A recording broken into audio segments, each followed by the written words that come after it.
महत्त्वाचे निर्णय शेतकऱ्यांच्या हिताचे घेतलेले आहेत. पहिला निर्णय नमो शेतकरी सन्मान योजना, जो आदरणीय प्रधानमंत्री महोदयांनी केंद्राची जी 6,000 रुपयाची योजना शेतकऱ्यांसाठी होती, त्याच्या जोडीने राज्य सरकारकडून देखील 6,000 रुपये शेतकऱ्यांना देण्याचा निर्णय घेतला. म्हणजे 6 + 6 म्हणजे 12,000 रुपये शेतकऱ्याला मिळतील. त्याचबरोबर जे पीक विम्याचा हप्ता जो शेतकरी भरत होता, तो देखील त्याच्या विम्याचा हिस्सा सरकार भरेल, शेतकऱ्याने फक्त 1 रुपया भरायचा. अशा प्रकारचे अतिशय ऐतिहासिक निर्णय आजच्या कॅबिनेटमध्ये झाले. IT पार्कमध्ये मोठ्या प्रमाणावर इन्व्हेस्टमेंट आली पाहिजे, मोठ्या प्रमाणावर IT क्षेत्र डेव्हलप झालं पाहिजे, हजारो लाखो लोकांना रोजगार मिळाला पाहिजे. यासाठी देखील IT क्षेत्राला चालना देण्यासाठी त्याच्यामध्ये खूप मोठ्या प्रमाणावरचे निर्णय घेतले.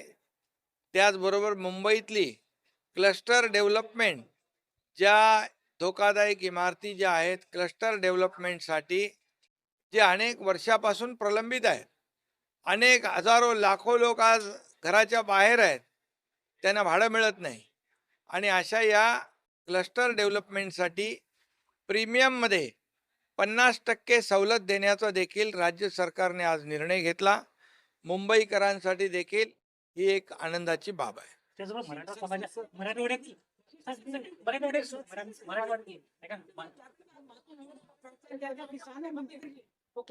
नमो किसान के बारे में आज जो निर्णय लिया गया, आज मंत्रिमंडल बैठक में किसानों के लिए बहुत ही ऐतिहासिक निर्णय लिए गए. उसमें नमो शेतकरी सम्मान योजना, जो योजना किसानों को लागू कर दी. जैसे केंद्र सरकार ने आदरणीय प्रधानमंत्री महोदय जी ने सालाना 6,000 रुपया किसानों के खाते में देने का निर्णय लिया था, वैसे ही समान निर्णय राज्य सरकार ने किसानों के लिए लिया है. 6,000 रुपया राज्य सरकार की ओर से किसानों के खाते में जमा हो जाएंगे. जैसे केंद्र के 6,000 और राज्य के 6,000, ऐसे कुल मिलाकर 12,000 रुपये किसानों को मिलेंगे. ये बहुत बड़ा ऐतिहासिक फैसला राज्य सरकार ने लिया हुआ है किसानों के हित में. दूसरी बात, जो पीक विमा जो किसान उनका हिस्सा भरते थे, वो भी हिस्सा राज्य सरकार भरेगी. सिर्फ किसान को 1 रुपया देना पड़ेगा. और ये भी बहुत बड़ी बात है, बहुत बड़ा निर्णय है. और इससे जो किसान है, लाखों करोड़ों किसान, उनको फायदा होगा. और तीसरी बात, राज्य में IT जो पॉलिसी है उसमें आमूलाग्र चेंजेस करने का निर्णय लिया है, ताकि IT पार्क को बढ़ावा मिले और हमारे यहाँ के लाखों युवाओं को रोजगार मिले और उनकी बेरोजगारी दूर हो जाए. ऐसा ये भी निर्णय लिया हुआ है. काफ़ी सहूलियत उसमें देने का फैसला किया है.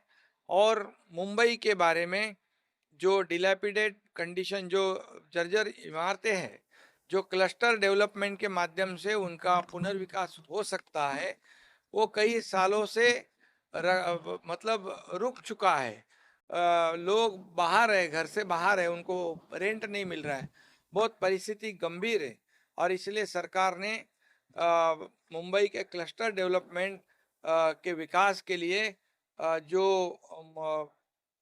प्रीमियम है उसको 50% कम करने का बहुत बड़ा ऐतिहासिक फैसला लिया है. इससे लाखों मुंबई वासियों को राहत मिलेगी. अध्यक्ष महोदय, यासोबत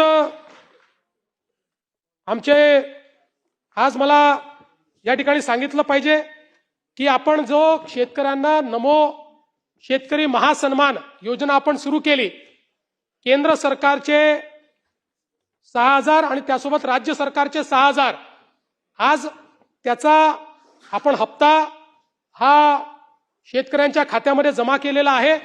आजच दुपारी माननीय उपमुख्यमंत्री शिंदेसाहेब, माननीय उपमुख्यमंत्री सुनेत्राताई, कृषी मंत्री, कृषी राज्यमंत्री यांच्या उपस्थितीमध्ये 90 लाख शेतकऱ्यांच्या खात्यामध्ये त्या ठिकाणी 1800 कोटी रुपये हे आपण जमा केलेले आहेत. आणि आता मला सांगितलं पाहिजे की केंद्र सरकार आणि राज्य सरकार मिळून आतापर्यंत शेतकऱ्यांच्या खात्यामध्ये जी काही केंद्र सरकारची योजना आणि आपली नमो महासन्मान योजना आहे, या दोन योजनेच्या अंतर्गत शेतकऱ्यांच्या खात्यामध्ये 90 लाख शेतकऱ्यांच्या खात्यामध्ये 54,000 कोटी रुपये आपण जमा केलेले आहेत. आमचे माननीय सुधीर भाऊ हे सातत्याने धानाच्या बोनसच्या संदर्भात त्या ठिकाणी आग्रही आहेत. सुधीर भाऊ, मी आपल्याला एवढं सांगतो, तत्वतः धानाला बोनस द्यायला आमची मान्यता आहे. फक्त या वर्षीची सगळी परिस्थिती जी आहे त्याचं आकलन आम्ही करतो. कारण नाही धानालाही देऊ, ते अडचणीत ऑलरेडी गेले आहेत, त्याचं नुकसान झालेलं आहे.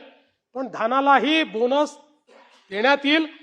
त्याचा जो क्वांटम आहे आणि जी पद्धती आहे या संदर्भात लवकरच आम्ही निर्णय घेऊन पण धानाला बोनस देण्याचा निर्णय हा राज्य सरकारने निश्चितपणे या ठिकाणी घेतलेला आहे. नमस्कार शेतकरी मित्रांनो, शेतकऱ्यांसाठी आनंदाची अशी बातमी आलेली आहे. शेतकरी मित्रांनो, नमो शेतकरी मान सन्मान निधी योजनेचे राहिलेले 2 हप्ते आता हे शेतकऱ्यांच्या खात्यामध्ये वर्ग करण्यात आलेले आहेत. शेतकरी मित्रांनो, तुम्हाला सर्वांनाच माहिती आहे की गेल्या काही दिवसामध्ये केंद्र सरकारने PM किसान योजनेचा 22वा हप्ता हा शेतकऱ्यांच्या म्हणजे लाभार्थ्यांच्या खात्यामध्ये जमा केलेला आहे. परंतु नमो शेतकरी योजनेचे 2 हप्ते हे बाकी होते. म्हणजेच नमो शेतकरी मान सन्मान निधी योजनेचे 2 हप्ते बाकी होते आणि आता ते राज्य सरकारने थेट शेतकऱ्यांच्या खात्यामध्ये 2 हप्ते 2-2 हजार रुपयांचे 2 हप्ते मिळून 4,000 रुपये हे पात्र लाभार्थ्यांच्या खात्यामध्ये हे आज दुपारी हे जमा केलेले आहेत. म्हणजे शेतकरी मित्रांनो, आता शेतकऱ्यांसाठी ही सुद्धा मोठी बातमी आहे. शेतकऱ्यांची 2 लाख रुपयेपर्यंत सरसकट कर्जमाफी झाली आणि आता नमो शेतकरी मान सन्मान निधी योजनेचे 2-2 हजार रुपये 2 हप्ते 4,000 रुपये पात्र लाभार्थ्यांच्या खात्यामध्ये हे जमा करण्यात आलेले आहेत. म्हणजे शेतकरी मित्रांनो, आता शेतकऱ्यांसाठी ही आनंदाची बातमी आहे. तर शेतकरी मित्रांनो, तुमच्या खात्यामध्ये पैसे जमा झाले किंवा नाही हे लवकर चेक करा आणि ही माहिती जास्तीत जास्त शेतकऱ्यांपर्यंत नक्की पोहोचवा, जेणेकरून त्यांनासुद्धा माहिती कळेल. आणि तुम्ही जर का आपल्या चॅनलवरती नवीन आला असाल तर आपल्या चॅनलला लाईक, शेअर आणि सबस्क्राईब नक्की करा. आणि शेतकरी मित्रांनो, हा व्हिडिओ जास्तीत जास्त शेतकरी बांधवांपर्यंत नक्की पोहोचवा. धन्यवाद मित्रांनो. जय हिंद, जय महाराष्ट्र.